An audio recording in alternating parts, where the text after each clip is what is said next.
Rejoice, everyone. We're back with another Sekhie Reacts to Fate. This time we'll be doing Altera, or Attila the Hun. You hyped this up so much. Oh, I'm excited for this one. So, before we get into Altera, there is an update to the Aussie Shrine. I now have every figure that isn't $300 with this just now, literally released a couple of weeks ago, seated figure. So happy about He the is Ozymandias. stunning. It's actually really well done. His side bits are actually separate, so they were different in box. And then he purchased so nicely with the rest of the Aussies. Like he was designed for a bookshelf. I think technically what he's designed for is he's actually supposed to sit on top of your like noodle cup and hold it closed. Huh. Because there's a bunch of them like that that are approximately this size. They're supposed to sit on top of your cup noodle lid. And warm them with their ass. No, but yes. No, but yes, they're supposed to hold the little paper piece down, you know? So it steams properly inside. Of course, I could be wrong, but I know that often figures of this approximate size and the seating position are meant to do that. However, this does perch really nicely on top of bookcases and books. And I'm a big fan of that.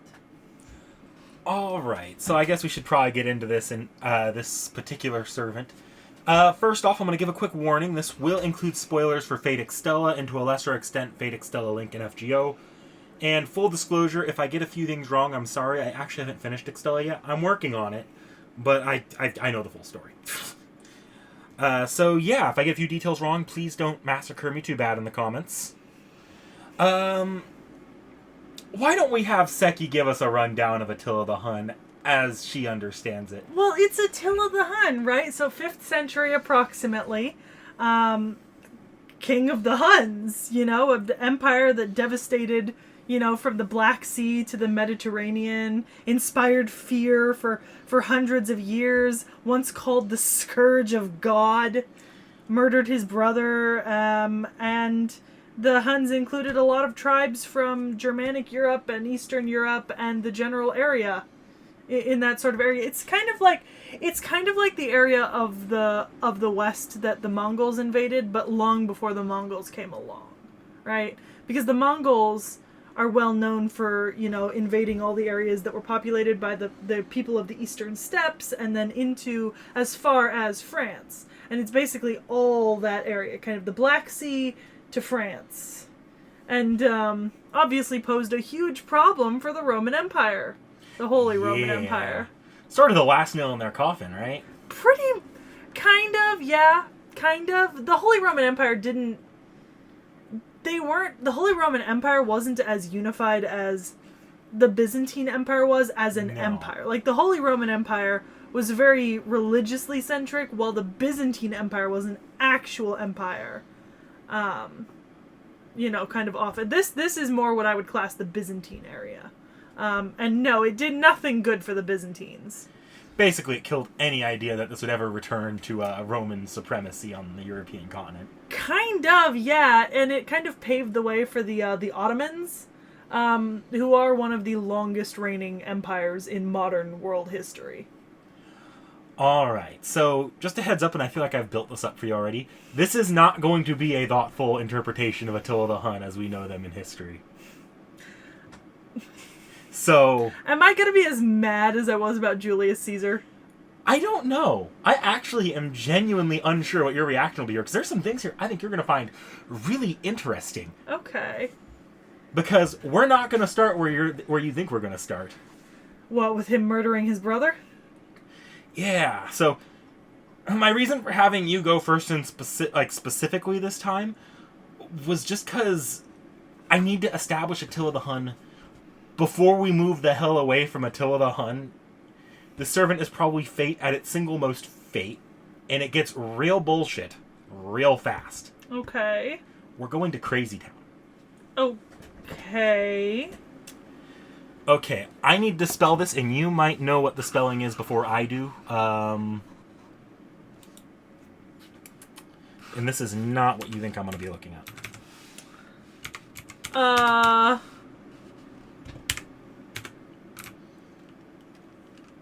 I love that that's something you've looked up before.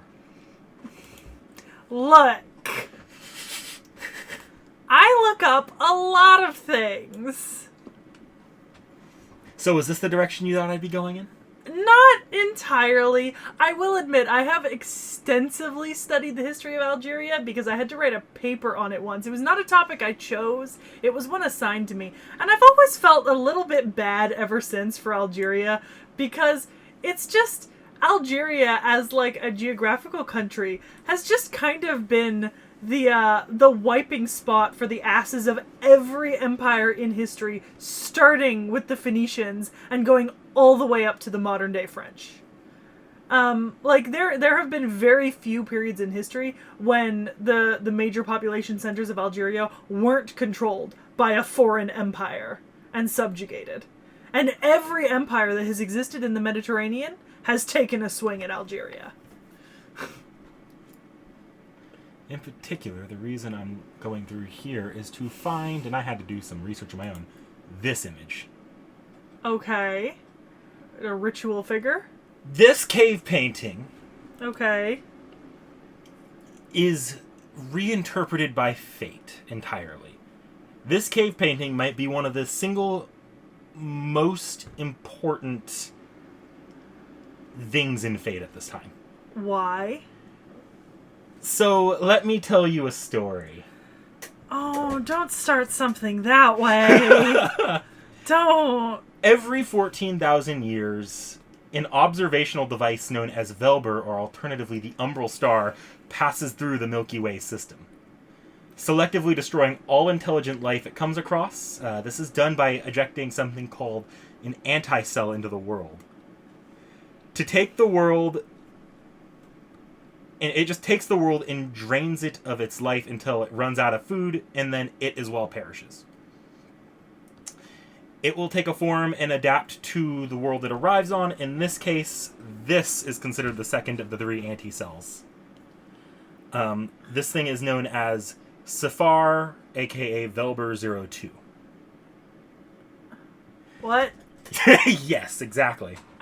Excuse me, are you trying to explain to me a Nasuverse theory of the cosmos? Somewhat, yeah. That's unfortunately where we have to start with this. What the fuck? What does this have to do with Attila the Hun? We'll get there. Okay.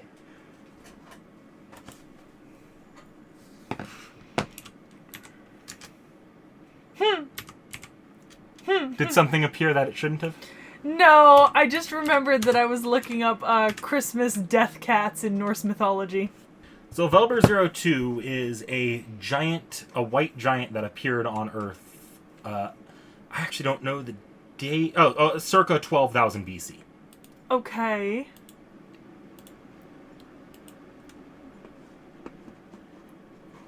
This is a form it takes later. Okay. Should I know who Velber is? No. Do I need to know who Velber is? Eventually. Okay. So, Sefar is a massive white titan who would eventually come to take a feminine form as its alter ego. Uh-huh. Sefar is important to fate because it struck sometime around circa 12,000 BC. Okay. This happens to be in the time period fate calls the Age of Gods. Okay. In short summary, this is the era where magecraft was at its most powerful and gods actually walked the earth. Your Greek gods, your Egyptians, all of them at this point walk the earth. Oh, so the point of history where I kind of do and don't want to be. Yes.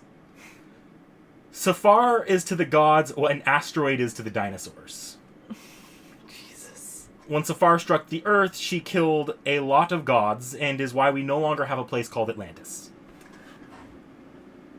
I want to make a comment about the reason why dinosaurs are gone related to an asteroid, but I feel like that would be pedantic, and you'd be like, that's not. You get what I'm trying to say here. Yeah, I don't. But I'm assuming Velber didn't change the ecosystem in such a way that it made the dinosaurs go extinct. In a metaphysical sort of way, yeah. Didn't you just kill the gods? No, some of them did survive. Oh, well, yeah, I know that some of them survived because they're alive later, but okay, whatever. She was on her way to destroying all life until the fairies forged what would later become known as Excalibur. Okay. Which was wielded by an unnamed hero to kill Sefar, sparing some of the remaining gods and all of the remaining humans. Okay. There's a little bit... This feels very Sekhmet. A little bit. Like, I mean, have I told you? I remember a little bit of what you were saying with that. Yeah, this feels very Sekhmet right now. There is a lot more to this, but that gets into spoilers for the literal newest chapter of FGO in North America, so I'll leave those out. What should be noted is that this, combined with Gilgamesh's rejection of the gods and the Norse Ragnarok, this is why there's, in Fate, the world is no longer in the Age of Gods. Okay. Wait, so in Fate has Ragnarok already happened? Yes. Once? Okay. Okay. We didn't cover that in the Valkyrie video. No, because it's a little bit vague. It's not as documented as this or Gilgamesh's. Spoiler alert, sorry, Valkyrie's not out yet. It'll be out by the time this comes Oh, out. Sekhie doing an oopsie. Twice. My brain. My fucking brain. Right, so you might be seeing something closer to human here. You're probably still wondering how this connects to Attila the goddamn Hun. A little bit, yeah. I mean, I will say that I can read the Wikia page in front of me. And you did conveniently leave that section readable. Yep. So, I have a hint of an idea. Should I hypothesize a little bit? If you want to, a little bit. So, like, Attila is either a refinement or a reincarnation. Kinda, sorta. I mean, that's what I'm guessing based on the fact of what it says on the Wikia. So just because technically this is somewhat like a servant... I would like to be addressed from here on out as Vanguard of the Umbral Star, Giant God of Destruction, White Titan of T.H.E Najar. Do you really want me to make that your, Why, hello, everyone, and welcome back to The Anime Club. I'm Nick Knack. With me is the Great Lord Vorn, Realm Shifter, and Vanguard of the Umbral Star, White Titan of T.H.E Najar, and Giant God of Destruction. You can't tell me that commands a certain je ne sais quoi sense of respect. Also, you're telling me I'm not a White Titan? Nah, you're a White Titan. Yeah. Huge and white. Exactly. So, she does have some abilities in this form that I can go into now, but I'll keep this a little bit brief. What the fuck? What? I just saw the phrase Olympus Interstellar Mountain City. That's the most recent chapter of FGO. What the fuck? That is for another day. I like how some religions were like, our gods live on high in heaven, you cannot ever meet them. And the Greeks were just like, you see that mountain right up there? If you climb to the very top, you're gonna see the gods. It shows how much faith they had in their population's climbing ability. So, she's capable of growing big. Okay. And she absorbs all the magical energy from the area around her. She does have an NP, which we will get to look more at later, known as Photon Ray. It is actually the sword of Ares, which she stole after killing him in battle. Jesus fucking Christ. This is the most metal thing ever. Alright. So, let's move to Attila the Hun, or Altera. Finally. I expect you to expound upon Moon and Child. So forget everything you knew about Attila's birth, and who his parents were, or even his gender. Fate asserts that much like Attila's legacy, the knowledge of her gender was lost to time. As for her birth, well, that was a lie. Hun propaganda. She was never born at all. Let's go back to Sefar for a moment. When Sefar was carved up by Excalibur, the core of Sefar survived, albeit a very neutered but still powerful state. Sefar's core was found much later by the Huns, albeit without memories or knowledge of what she was. They called her Altera, which later became Attila. When found, she had Photon Ray in her hand and struck down an armed man with ease. The Huns revered her as an avatar of destruction, adopting her as their king, and although she didn't think much of it, she was used in their conquests and given the armies to do so. She followed her instincts to destroy and topple whatever she deemed as bad civilization in particular, not thinking much about ruling them. It was the foundation for a strong empire, though as after her death it did fall rather quickly. She did not actually care much for combat, but knew it was her role.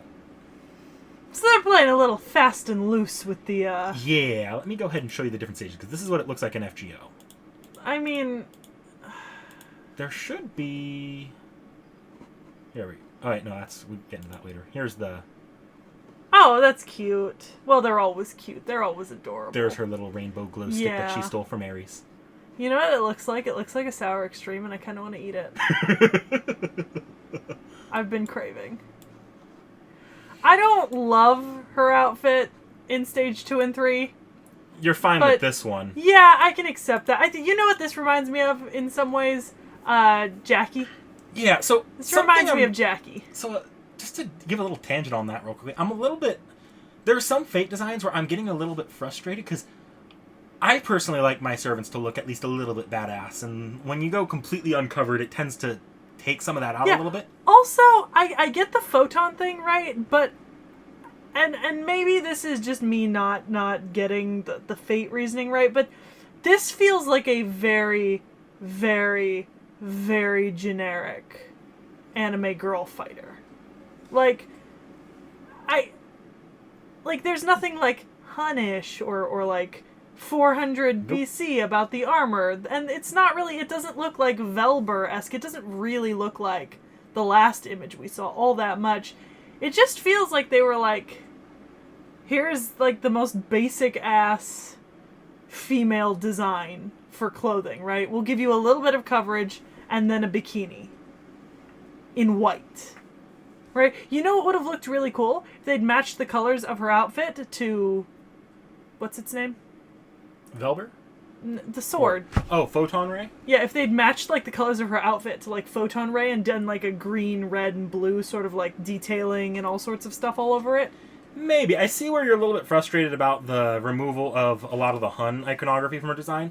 I think the reason why they did that is because, and I'm seeing this in-game as I'm playing it right now, because I actually have started playing it recently, they really don't show you her identity early on in the game, so they're trying to keep that under wraps. But the problem is they don't replace it with anything that looks equally cool. This just looks boring.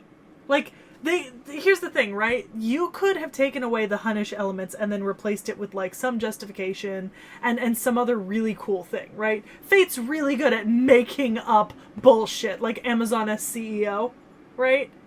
But you weren't a fan of that design either. I can at least admit that it was funny that they just stuck a tie on her. But this is just simple. It's simple. It's meant to, in-game, I think, look more ethereal than anything. Yeah, I guess it doesn't really look that way in a still image. Maybe if it was, like, moving around and, like, shifting with the way she moved. Because if you look, you can see a lot of parts that would kind of flow around. Yeah, flowing movement would help. I'm also not a fan of the contrasting color in her shoes. It kind of ruins the look to have, like, super dark shoes. That actually might change later, because this is not the last design we'll see of Altera. Well, I will say, it strays pretty far from anything historical. I mean, I warned you about that ahead of time. But, you know, Fate is good at, if nothing else, Fate is good at bullshit. And the change of a name from Attila to Altera is entirely possible over the course of history. You know, like, recording and language switching, like, that's entirely possible. And a lot of archaeologists argue that there could have been a lot more recorded historical female figures, but because they were often portrayed as male during their time as a sign of power, we might not have known that they were female. There's a reason why we call Hatshepsut the woman who would be king, you know? So I can kind of see where Fate likes to pull that sometimes. Yeah, I kind of get it. It's funny that it's true, the Empire did fall apart after Attila, too, in history, because his sons were not great at dividing power. Then again, he killed his brother to take over, so I don't know why he ever thought leaving it to multiple sons was a good idea. You know, he kind of disproved that during his own lifetime. Also, like, he is called the Scourge of... What was the fucking... Scourge of God. Yeah, Scourge of God. And that is a historical title. Oh, you're gonna like something we get to later then. Like that is what he is called when he invaded Italy. So that's pretty cool. I don't like the event names. Do moon goddesses dream of Dango? You know what that feels like? What was it? I don't remember what that sounds like now. It's a play on something though that I've heard of. Do robots dream of Electric Sheep? Yeah. That's it. Yeah. It was a pretty mediocre event too. So. Jesus. She's not a big character in that. We're not going to go over that at all. I just the name was funny. All right. So hey, scroll down. Let me see the titles. The Divine Punishment, Scourge of God, Great King of Destruction, King of Combat, King Attil, Etzel, Altera. Cool. Wait, scroll up for a second. Oh, okay. I can see. Is that from an anime? That's from the introduction movie for Fate Grand Order. Have I seen that? If you've played through the first chapter of Fate Grand Order before. No, I haven't then. See, that actually kind of looks cool. We'll get to those later. Oh, what about her card art? The fancy one. This one? Yeah. It's the bikini design. It's still more tolerable than just her standing in it. I think dynamic motion often helps with the stills of characters in bikinis. I do like what the glow sticks there's doing. Yeah, very tricolor. I'm a fan. All right, so let's go down to... Wait, what about relationships? It says all civilizations. Okay, so there's an entire meme with this version of Altera where and this is in like this little comic parody that releases weekly with FGO. Yeah. Where Altera declares something bad civilization and declares she's going to destroy it. Of those things she declares bad civilization, the most common one is to declare Gotcha is bad civilization upon failing her roles. I mean, she's not wrong. It is awful civilization. Yeah. Civilization has failed you if you are invested in Gotcha. So her abilities... Altera is an absurdly powerful servant and one of the villains in FGO said that she was potentially the most powerful. Not that that statement means anything given how many most powerful servants there are in Fate. Yeah. Fate has a bit of a power scaling problem. But Nasu still says that Gilgamesh is the strongest servant. I mean, to be fair, Enuma Elish is ridiculously overpowered. Yeah. Like, ungodly overpowered. So, Altera has divinity, but that divinity is not actually gained from being Sefar. It's gained because the people of Europe feared her as a scourge from God. So, she gains her divinity from that, not from being the Titan of Destruction. Jesus. She has an ability called Civilization Erosion. If you saw her design, especially in the color in this fancy art, she had patterns on her body. That's actually something she can channel mana through and enhance any part of her body that she wants. Cool. And then she has tactics because she led the Huns to battle. Yeah. What about Crest of the Star? Crest of the Star? Oh, that's the pattern. It's just that the Civilization Erosions... Actually, I think I might... Oh, sorry, that was Crest of the Star. That was the pattern. Civilization Erosion is... okay, yeah, that's actually important. Anything that Altera holds becomes what she sees as its best version. This is why Ares' sword is suddenly a glow stick. Okay. So there was a Skittles commercial just in the lower corner of the screen, and it reminded me of her sword. It's like, taste the rainbow! Taste the rainbow, motherfucker! Smell the rainbow! Alright, so Photon Ray. As I said before, it's a modified sword of Mars, or Ares, and is recognized by servants that have seen it before or after Altera had used it. Altera, when using it normally, can unleash its true name to allow herself to charge at her enemies like a shooting star, releasing mana as she passes through, annihilating her enemies. She's also got another attack called Teardrop Photon Ray. This is the sword being used in a rather tricky way unique to Altera. The sword can actually be used as a laser pointer, which can be pointed at the area, or an area that has a line of enemies or nearby enemies. This isn't an attack, actually. You see, this is actually not a power of the sword, but rather we need to go back to Sefar. Remember that Sefar killed Ares, aka Mars. Yeah. Mars loathes Altera and those connected to her. So by pointing the light of Photon Ray at an area targeting an enemy targeting someone she marks as an enemy, Mars notices that connection between the two of them and fires its destructive power. Like Mars from space fires at whatever Altera points it at, thinking it's hitting Altera. Interesting. So, let me go. My dude. I knocked over some headphones. You wanna, because they're dangling by their cord. Let me go ahead and pull up the NP, because we actually have...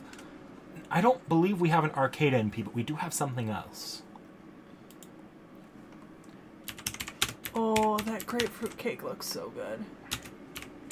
Oh, what the fuck? Why does that look so good? Oh, no, that was from... So that image must have been from the movie. Oh.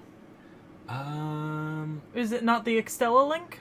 I will get to that one in a minute. I wanted to pull up this, though. Oh. Go in the order here. This is her Fate Grand Order one, although it might have had an update since then. Oh, I hate her shoes in relation to her outfit even more now. Like, that looked so bad. And we'll get more into the Extella version in a minute, but it's the same NP, so I'll show you this. Oh, yeah.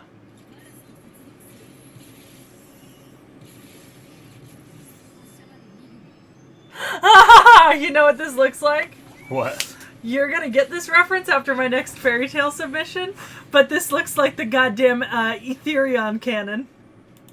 Like, this looks exactly like the way that the Etherion canon works in fairy tale. Like, the layers of, like, magic circles and the blast coming down through it. Yeah. Alright, what do I have listed next? Okay, so with this version, it should be noted that while Sefar still underscores a lot of what Altera as a servant can do, this is Attila the Hun more than anything to do with Sefar. That's where you get things like the divinity, mostly. This is Attila as recorded as Attila. The Altera, and this is the one that appears in FGO. The one that appears in Extella, the one we just saw, is a little bit different. In fact, having a slightly different design. Moon. Okay, yeah, the shoes are the same. Question. Yeah. Did we just go from the sun version to the moon version and the biggest change was her skin color? No, it was the Earth version to the Moon version. The skin color might have just been the art style difference between the two games. It's not actually... Oh, okay. If it'll load, we have some alternate costumes here, if they'll load. That's very California. Yeah, these are not anything to do with Fate, by the way, the costumes. Yeah. Yeah. And I think these are other alternate... Or That was the same one. I don't know what this one is. I don't know, but the next image looks like... Oh, wow. That is a... Someone enjoyed making that one. Wait, this needs to load because I need to know if this is what I think... Oh. It's just a one piece. That's actually pretty cool. That looks like one of the, like, athletic one pieces. I don't know what this one is. Oh! I really like that. That's really pretty. Yeah, this is all from Extella and Extella Link. Yeah. So these are the extra costumes you can buy. No, that's really pretty. I don't think I necessarily have a problem with her design. I think it's just very basic. You know what I mean? Yeah, again, I think that just comes down to trying to hide her identity more than usual. Yeah, which is unfortunate because, in my opinion, she suffers from that. Yeah. And it makes her look very generic. So... This is the Altera that was based on the actions of Sefar, known as Titan Altera or Saber Mars. Titan Altera was also recorded into the Throne of Heroes because she kind of struck down all these gods. Mm-hmm. This version of the White Titan is a powered down one, so let me move down to the White Titan because it actually is. This version is huge. This is Attila or Altera after she's no longer the White Titan, but still is the giant. Mm-hmm. This is known as Altera of the Moon, and this was the one that appears in Extella. And then she creates... So, going back up here, because she's not very mobile when she's that big, she creates a smaller, like, sort of break-off form of her with a lot less personality. Yeah. And that's what this one is. Meant to be more mobile and capable of actually fighting. Now, okay, here I actually did have a note here on on her design, and why it doesn't look. The fate explanation as to why it doesn't look anything like the Huns. This isn't going to make it any less disappointing, but Altera's appearance was not created by Velber itself, but nor was it formed by the Huns. It was actually formed from an individual in a civilization Velber had already destroyed. So it's based off of a completely different, non-existent civilization. So when Altera gets summoned, she gets summoned in that garb, not the Huns. That's Fate's explanation for it. Because Altera's always been at her peak. So she'll appear in her more default alien-esque attire. I suppose that's fair, but it still just kind of seems it like a doesn't little make it bit any of a more cop-out. disappointing if you wanted Hun, like a more Hun design. Yeah, it's a little bit of a cop-out. Yeah. It's not that I specifically want, like, a Hun design. I just would have liked something with a little bit more personality to it. You know, because we recently had the Valkyrie episode, and the Valkyries have so much fucking personality in the way they dress. You know what I mean? And even we did Caesar, you know, and that kind of thing. And even Caesar has, like, a lot of personality in the way he dresses. Like, you could recognize them by their clothing. This, I would never have guessed, based on an image, that this was Altera. You could have given me, like, 10 guesses, and I wouldn't have even gotten close. Ever. You know? But how do you do that without knowing that it's the Hun? Yeah. So, one last note as far as their profile here goes. The larger Altera is actually kind, despite being the white Titan destroyer of civilizations. Whereas the smaller Altera is a little bit more destroy things, because I need to. Have you ever met a short person? They are very destructionistic. Wow, you're going to get us canceled. My dude, have you ever seen Small Angry? We know so many people who are just tiny balls of rage. All right. So what about Child? We'll get there. That's actually my next one. So their abilities are largely going to be the same as the normal Altera, and while their personalities differ a little bit, everything still functions under the same principles of normal Altera's abilities. Just a final note for Fate Extella, but at the end of it, Titan Altera regains the full power from her Sefar form and needs to be put down, despite whatever bonds formed over the adventure with the main character. Aww. What remains is what we're going to cover next. Afterward, Altera Larva. Okay, I do have an issue with this costume. And that's in that we are still wearing a bikini bottom on a child. That's a personal preference. I would have preferred just a little bit more coverage on a child. Like a literal child. I'm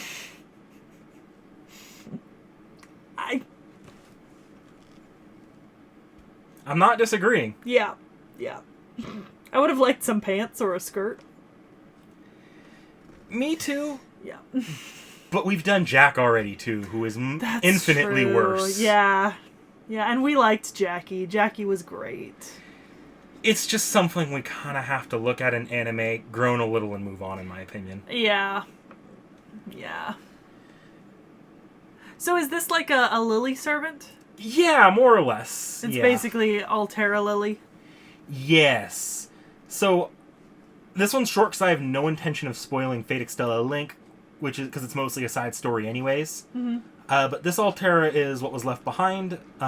This is just a cell of Sefar of Attila. You know what this feels like? This entire episode, right, in your explanation of the backstory, feels very Sephiroth. Kinda, yeah, I can see that. This feels Genova? this feels very Genova and Sephiroth and Final Fantasy. That's what this has been reminding me of. Even in the way that they look, too, kind of.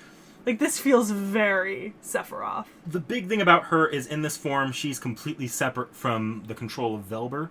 So, remember I said Velber arrives every 14,000 years? Yeah. This form is actively preparing to stop Velber when it eventually returns. Oh, nice.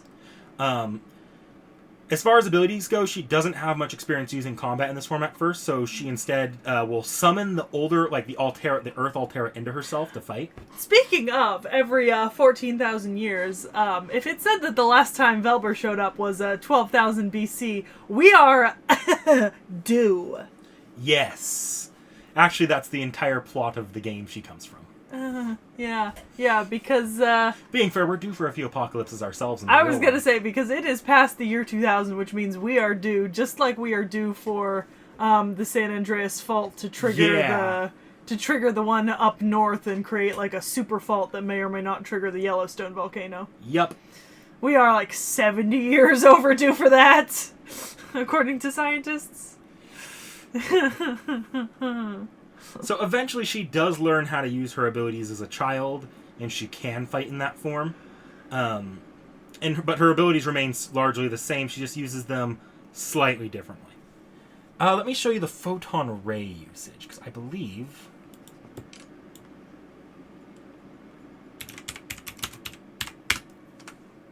Sorry, not FGO Altera, but here it is. Author. I know it's not, but It could be a reference. This is after Fairy Tail.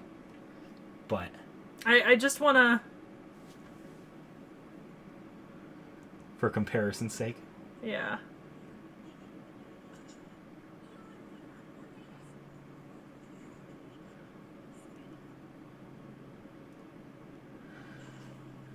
It does kind of. Like I'm going to go out on a limb and say this was a reference. Yeah, the magic circles in the sky layered and the blast coming through the middle. Yeah. Yeah.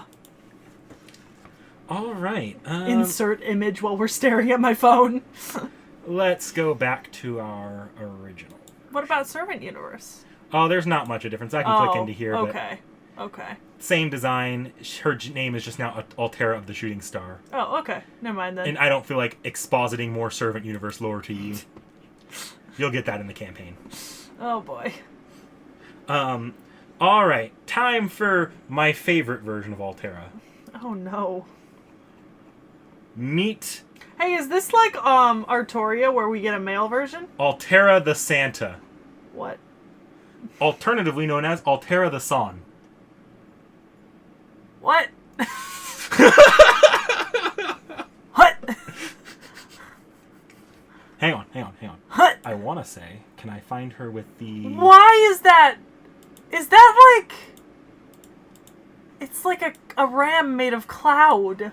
We'll get into it. This is... With lightning for feet. This is going to continue the pattern. What? What? I'm so confused. See if I can find it. What? So she misinterprets the Santa beard to be a mustache. There's the... She actually does wear that on some of her sprites, too. So she'll put that on randomly when she wants to act more like Santa. What the fuck? What the fuck, Fate? Fate! No!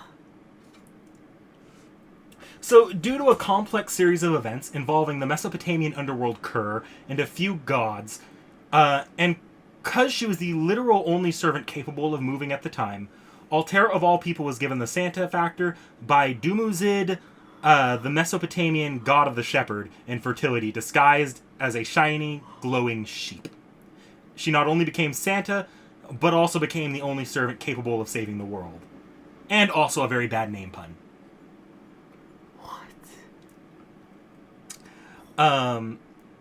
Oh, God, Fate. And yes, that is a sheep she's riding on. We will get there when we get there. Fucking Fate. Altera in this form is actually stuck with a slight fever, so her decision-making skills are a little different, to say the least. She is far more happy and far less warrior in this form. One might argue she's more clear-headed, as apparently she explicitly finally noticed that her outfit actually covers very little up.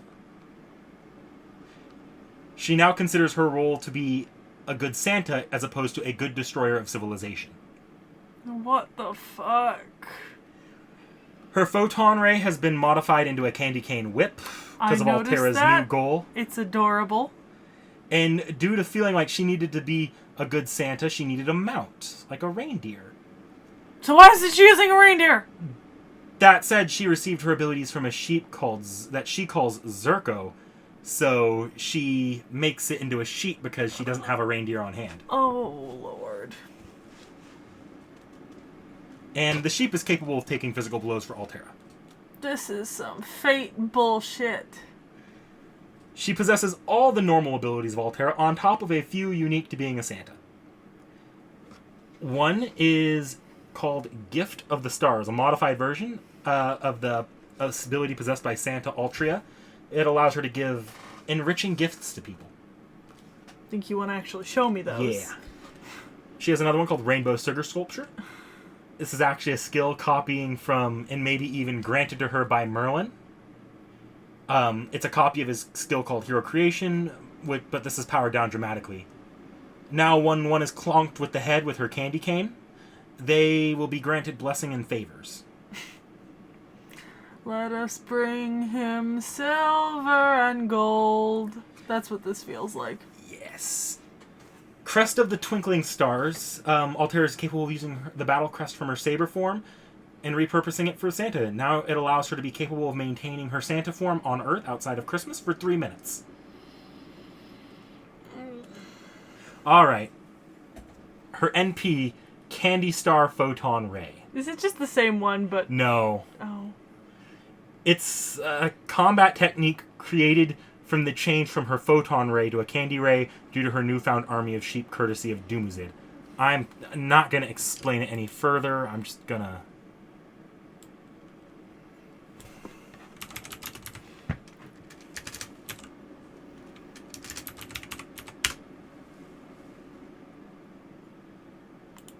Here we go. よし、やるぞ。1、2、3。夢の羊は夜空をかける。キャンディーフォトンレイ。 I thought so.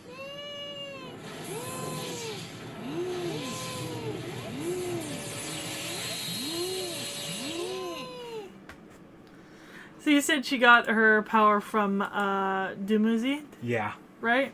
So I thought so I looked it up. That's Ishtar's husband.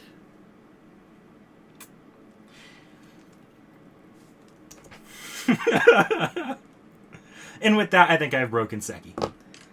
It's so weird. Like, I feel like you actually kind of lose something by calling her Altera instead of just calling her Velber 02 or Sefar. Because you're calling her Altera, but almost nothing about her is related to Attila the Hun. Like, her title is, her divinity is because of her title, but that's pretty much it. Like, she doesn't look like it. Her backstory is, I don't know. I'm disappointed by this. I just feel like you lost all the cool stuff you could have done. You know? There's never going to be a proper Attila the Hun servant. Yeah, and that's disappointing. Like, that's severely disappointing. Well, I did warn you going into this that this was not going to be an Attila the Hun, like, even close to what you would expect from it. Look, one can dream, one can hope. Editing Sekhie here. We've had a lot of comments on our recent video to go up as of when I'm editing this, which is Rama and Sita. Rama and Sita is the video that just went up recently. And a lot of people knew that we did Altera, and I think that's because we mentioned Altera a few times during the Rama and Sita video. But I'm editing Altera, and I noticed that we don't mention by name the servant that's coming after this. And I definitely haven't mentioned it in any previous videos. So, congratulations, if you've stuck around this long, you're seeing me tell you that there are hints hidden in the video. 2 or 3 of them, I think. And let's see if you can guess who our servant is next. And with that being said, y'all should like, comment, subscribe. Check out our non-Nasuverse content. Like, check out some of the other anime that we do and the other videos we make. Because, like, we know you guys love Fate. We get it. We do a lot of stuff besides Fate. And you might also enjoy it. I don't know, I'm fine with you guys watching the Fate stuff. I There's mean, plenty of Fate stuff, too. Yeah, I mean, go watch the Fate stuff, but also, we do some cool stuff that's not Fate. Yep. See you next time.